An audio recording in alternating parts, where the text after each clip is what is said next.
What's up, everybody? It's Young Cure with a Fallout 4 analysis. Not too long ago, Bethesda released a video showing off Fallout 4's Big Leaks perk fully maxed out. The footage is very brief, but I figured I'd analyze it anyway as it contains some very interesting bits. So first off, let's take a look at the description for the final stage, or rank 5, of the Big Leaks perk, which states the following. You now do double damage with a melee weapon, and gain a chance to cripple your opponent, or grand slam their head clean off. Fairly self-explanatory. The crippling system has been a staple of the Fallout series, so it's no surprise to see it make a return in Fallout 4. What effects crippling will have in this game is still up in the air, but I think it's safe to assume that, like in Fallout 3, crippling will have different effects depending on which body part is affected. And of course there's the part about having a chance to grand slam opponents' heads clean off, which we get to witness in the next few shots.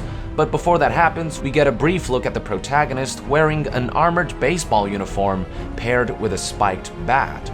Now, my theory is that the baseball uniform and the leather armor are two separate components. Something that Todd Howard mentioned back in E3 2015 was that Fallout 4 will feature a layered armor system. We do have a layered armor system now?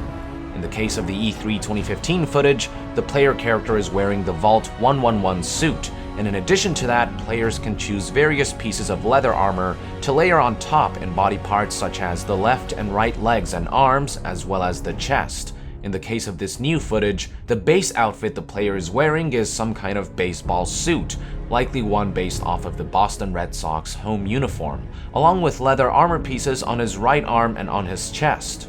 Something else to note about this footage is the setting.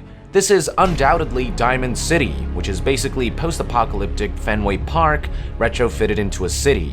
One neat little detail is that you can see the home team Boston written here on the scoreboard.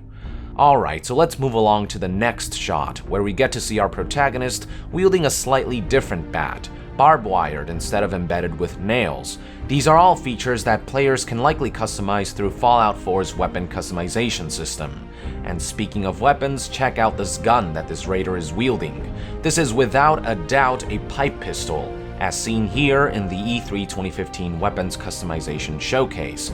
Its base damage is 13, it uses .38 rounds, the fire rate is 55, the range is 83, accuracy is 56, weight is 2.3, and value is 20. This is the base model we're talking about, of course. All these stats can likely go way up after some modifications. Something else I would like to note about this shot is the car in the background. It makes me think of the car icon that appeared in the character development video that Bethesda released not too long ago. I hardly think this will be drivable, but perhaps there is significance to vehicles. Maybe players can loot vehicle parts to use as resource for weapon customization or to build settlements. We'll see. One last thing to point out is that the setting here seems to be the same area as the one where the player character finds Preston Garvey and the Commonwealth Minutemen trapped inside a museum, as noted by the similar structures and similar features like the American flag scattered about. And bam, home run! Something to keep in mind is that this does not count as a critical, as noted by the fact that the critical bar is still full. This is an ability that is fully offered by the perk, and this is something that the game indicates by showing the icon of the perk that is currently taking effect. And here we have another showcase of that, this time executed on a raider type called Raider Scum. He too seems to be wearing some kind of base suit along with pieces of armor and scrap layered on top.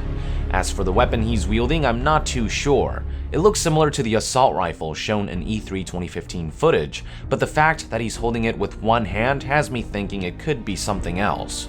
The last bit of footage shows the player character taking on a Diamond City security guard, which obviously confirms that this location is Diamond City.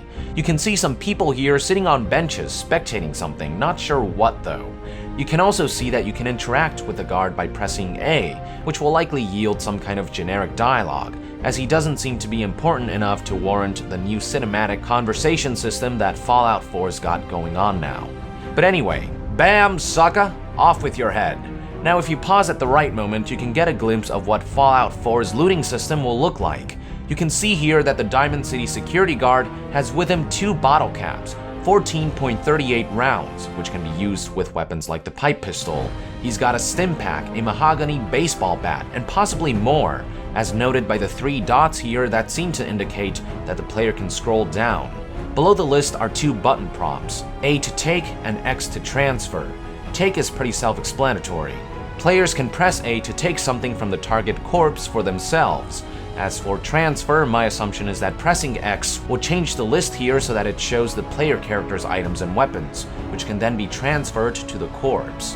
What's compelling about this loot system is that it occurs live. In previous Bethesda Softworks games, looting a corpse would pause the game, but it looks like in Fallout 4, looting will occur in real time with no pause, which I think is very neat and will make the game all the more immersive, as now players can no longer loot corpses in the middle of battle, which never really made sense, and looting now comes with certain risks, as enemies can now sneak behind you or ambush you while you're focused on your loot.